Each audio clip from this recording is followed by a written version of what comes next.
नमस्कार दोस्तों, स्वागत है आपका आपके YouTube चैनल टेक वर्ल्ड में। दोस्तों, आज मैं आपके सामने बताने वाला हूं बहुत ही इंपॉर्टेंट टॉपिक है जो आज हम लोग डिस्कस करेंगे और ई कॉमर्स इंडस्ट्री का सबसे प्रोमिनेंट और इंपॉर्टेंट पार्ट है। चाहे आप अमेजॉन पे सेल कर रहे हो, चाहे आप फ्लिपकार्ट पे सेल कर रहे हो या कोई भी ई कॉमर्स की वेबसाइट पे आप सेल कर रहे हो, लेकिन ये जो आज टॉपिक हम डिस्कस करने वाले हैं ये बहुत ही ज्यादा जरूरी होता है। इसी पे आपका पूरा प्रॉफिट एंड लॉस जो होता है वो टिका होता है। जी हाँ दोस्तों, आप लोगों ने बिल्कुल सही समझा है। आज हम डिस्कस करने वाले हैं रिटर्न्स की बात। तो दोस्तों, आज हम आपको बताएंगे कि रिटर्न्स कितने तरह के होते हैं। तो आज जैसे कि हम बात करने वाले हैं फ्लिपकार्ट की, तो फ्लिपकार्ट में या किसी भी वैसे भी पोर्टल पे आपको दो तरह के रिटर्न्स आपको मिलेंगे। एक होता है कस्टमर रिटर्न और एक होता है कोरियर रिटर्न। तो जो कस्टमर रिटर्न होता है उसका क्या मतलब होता है, कोरियर रिटर्न होता है उसका क्या मतलब होता है। अगर आप नए सेलर हैं तो कंफ्यूज हो सकते हैं, तो मैं आपको बहुत ही सरल और आसान भाषा में इसको क्लियर करना चाहता हूं। तो देखिए, जो कोरियर रिटर्न होता है फ्लिपकार्ट के पोर्टल पे, उसको बोलते हैं अगर आपने कोई पैकेट पैक करके दिया, कोरियर वाला लेके जा रहा है, कस्टमर तक पहुंचा, लेकिन कस्टमर ने at the time of delivery या हो सकता है पहले ही बीच में ही कहीं पे भी वो रिजेक्ट कर दिया, उसने एक्सेप्ट ही नहीं किया वो पैकेट, तो वो कोरियर रिटर्न में माना जाता है। और अगर आप का पैकेट जो आपने पैक करके दिया था उसको कोरियर वाला लेके जाता है, कस्टमर ने एक्सेप्ट भी कर लिया बट उसको कोई साइज का इशू हुआ, क्वालिटी इशू हो रहा है या किसी भी तरह की कोई भी दिक्कत होती है, तब अगर वो वापस कर देता है उसको बोलते हैं कस्टमर रिटर्न। तो कस्टमर और कोरियर रिटर्न आपने समझ गए होंगे, लेकिन कस्टमर रिटर्न और कोरियर रिटर्न में एक बहुत ही अहम डिफरेंस है फ्लिपकार्ट पे। फ्लिपकार्ट में जो होता है, कोरियर रिटर्न पे कोई भी आपसे एक्स्ट्रा चार्ज नहीं लिया जाता है। मतलब जाने आने का जो लॉजिस्टिक होता है या किसी भी तरह की फिक्स्ड फी, कलेक्शन फी, कोई भी तरह का एक्स्ट्रा चार्ज आपसे नहीं लिया जाता है। बट कस्टमर रिटर्न में आपको कई तरह के रिटर्न चार्जेस देने पड़ते हैं, लॉजिस्टिक चार्ज, फिक्स्ड फी, कलेक्शन फी। तो उससे क्या होता है, आपका जो लॉस होता है वो जो अभी नॉर्मल था वो आपका बढ़ जाता है, क्योंकि आपने प्रोडक्ट पैक करके भेजा, आपका लॉजिस्टिक भी लगा, आपने इधर से भेजा कुरियर की आपके थ्रू वो पैक करके गया, कस्टमर को भी गया, कस्टमर ने सही साइज भी आपने भेजा था या जो कस्टमर ने ऑर्डर किया था वही सेम प्रोडक्ट आपने भेजा। बट उसके बाद भी अगर कस्टमर वापस भेजता है आपका प्रोडक्ट, तो जाना और आना, आपका प्रोडक्ट तो वहीं का वहीं है। अगर आपने मान लीजिए 1000 रुपये का प्रोडक्ट भेजा है, वो गया है और आया है, उसकी वैल्यू अभी भी 1000 रुपये ही है, लेकिन उसके आने और जाने में हो सकता है कभी आपको 200 रुपये, कभी 150 रुपये, कभी 250 रुपये, 300 रुपये, डिपेंडिंग अपॉन द कौन सी कैटेगरी का प्रोडक्ट है, कितना लॉजिस्टिक चार्ज उसमें लगा है, तो इतना आपका जो है उसमें माइनस हो जाता है। मतलब आपने कुछ बेचा भी नहीं, लेकिन आपको 300 रुपये घाटा झेलना पड़ चुका है। तो यही मैं आपको डिस्कस करके आज बताने वाला हूं। अपने पोर्टल पे चलेंगे, अपने लैपटॉप स्क्रीन पे, वहां पे आपको दिखाएंगे कि क्या होता है और दोनों में डिफरेंस क्या है। दोस्तों, जैसे कि आप देख पा रहे होंगे, इस समय हमारी लैपटॉप स्क्रीन पे फ्लिपकार्ट का सेलर पोर्टल ओपन है। ऑर्डर टैब में आते हैं। ऑर्डर टैब में तीसरा जो पॉइंट है वो रिटर्न्स का होता है।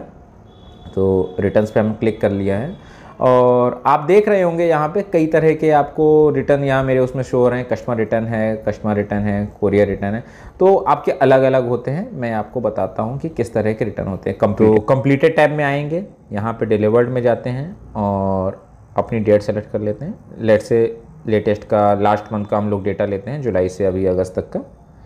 तो इसमें भी जैसे कि आप देख रहे हैं ये कोरियर रिटर्न है। मैं आपको पिन पॉइंट करके बताता हूँ। यहाँ आप यहाँ से चेक कर सकते हैं कि ये कोरियर रिटर्न है या फिर आपका कस्टमर रिटर्न है। इसमें कस्टमर रिटर्न पे मैं चेक कर दे रहा हूँ, तो अब इसमें आपको दिखेगा कि ये कस्टमर रिटर्न वाले हैं टैब है। तो मैं डायरेक्टली ये ओपन कर लेता हूँ। जैसे कि ये जो है मेरा, आप देख सकते हैं ये हमारा कोरियर रिटर्न का टैब है।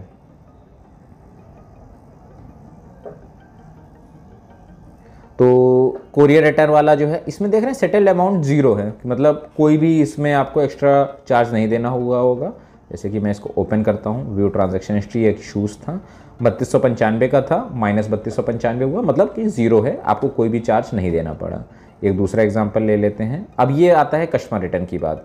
तो जब कस्टमर रिटर्न होता है तो उसमें आपका देखते हैं कि यहाँ पे जैसे कि आप देख रहे हैं, तो ये जो है इसमें आपको दिखा रहा है 280 रुपये 72 पैसे माइनस हुआ है, यानी कि माइनस 280 रुपीज़ 72 पैसे हुए हैं। ये भी एक शूज़ था। इसमें देख रहे हैं आप, मार्केट प्लेस फ़ी, फिक्स्ड फ़ी 55 रुपये कटा है, कलेक्शन फ़ी 81 रुपये कटा है, शिपिंग फ़ी 46 रुपये कटा है, रिवर्स शिपिंग फ़ी 55 रुपये, मतलब शिपिंग फ़ी भी कटता है। 46 रुपीज़ था जो कि इस केस में अगर आप देख सकते हैं। एंड ये देखिए आप, फिक्स्ड फी 55 रुपये कटा, कलेक्शन फ़ी -81, शिपिंग फ़ी जो फॉरवर्ड है, मतलब जाते टाइम 46 और आते टाइम 55 रुपीज़ और 42 रुपये टैक्स। तो टोटल जो है ये आपका 280 रुपये 72 पैसे जो है इसमें लगा है। एक दूसरा एग्जाम्पल ले लेते हैं। एक ये भी देखिए एक टैब है, इसमें एक ऑर्डर था, इसमें 172 रुपये कटा है। तो इसमें ट्रांजैक्शन हिस्ट्री में देख लेते हैं क्योंकि ये दूसरा कैटेगरी का प्रोडक्ट था और इसमें पहले मेरे को अमाउंट सेटल्ड हो चुका था। उसके बाद ये कोरियर रिटर्न हुआ, कस्टमर ने रिटर्न की रिक्वेस्ट जनरेट करी थी। तो एक बार मुझे आया था पेमेंट, फिर आया कितना था 475 रुपये, कटा कितना है इस पर पेमेंट 648 रुपये, यानी कि मुझे इसमें कितना ड्यू देना पड़ रहा है -172 रुपीज़। तो 172 रुपये मुझे इसमें फ्लिपकार्ट को पे करना पड़ रहा है रिटर्न चार्जेस के तौर पे। तो यही होता है डिफरेंस कस्टमर रिटर्न में और कोरियर रिटर्न में। तो जो कस्टमर रिटर्न होता है, जैसे कि आप देख ही रहे हैं मार्केट प्लेस फी में, इसमें भी आप देख सकते हैं जो फिक्स्ड फी होती है वो कटती है, कलेक्शन फ़ी होती है वो कटती है, शिपिंग फ़ी जो होती है मतलब कि जो इधर से जाते टाइम फॉरवर्ड होती है वो, और रिवर्स शिपिंग यानी कि वापस में आते टाइम, दोनों शिपिंग फ़ी कटती है। तो मतलब एक अच्छा खासा अमाउंट जो होता है वो आपका डिडक्ट हो जाता है। तो मैं आपसे रिक्वेस्ट करूंगा कि कस्टमर रिटर्न आप जितना कम करिए अपना, तो जितना आप कस्टमर रिटर्न पे आप अपना कंट्रोल रखेंगे तो उतना आपके लिए अच्छा होगा, उतनी आपकी ग्रोथ बढ़ेगी। क्योंकि अगर इस तरह से आप देख रहे हैं जितने तरह से कस्टमर रिटर्न में आपके पैसे कट रहे हैं तो धीरे धीरे आपकी जेब खाली हो जाएगी। दोस्तों आज आपने इस वीडियो में समझा होगा कि कस्टमर रिटर्न और कोरियर रिटर्न में क्या डिफरेंस होता है। आपको अगर अपना प्रॉफिट ऑफ सेल जो है वो इंक्रीज करना है तो इसके लिए आपको जो है अपना कोरियर रिटर्न कस्टमर रिटर्न जो है उसको कम से कम करना होगा। तो कस्टमर रिटर्न हम कैसे कम कर सकते हैं और क्या क्या मेजर्स या क्या तरीके इजी स्टेप्स होते हैं उसके बारे में मैं आपको बताऊंगा नेक्स्ट वीडियो में।